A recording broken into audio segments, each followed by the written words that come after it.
الذاتية هو الحل الأنسب لهي پروژه ریوبریا خسر چارەسەریya herî guncaw ji Sûriyê bi tevahî re ye.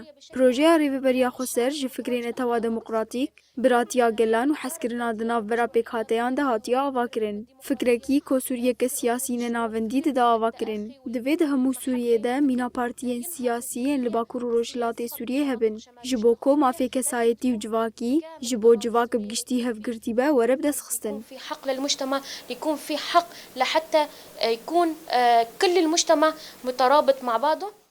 منذ انطلاق شرارة الثورة في سوريا ji dema alozya Sûriye ku di sala 2011 de dest pê kir, dengê jinan bilind dibe û daxwaza azadî û wekhevî û edaletê dikin. Îro rojê tevî rewşa Sûriyeya aloz û têkçûna rewşa aborî, em dibînin dengê jinê Swêdayê bilind dibe û daxwaza mafê xwe yê jiyanî dikin. Em wek Encûmena Jinên Sûriyê piştgiriya wan jinan û tevahî jinên Sûriyê dikin û em bang lê dewletên navneteweyî û rêxistinên jinan ên piştgiriyê didin jinên Sûriyê dikin. كل كيلك عجنين سوريا بسكننا مع المرأة السورية أينما وجدت.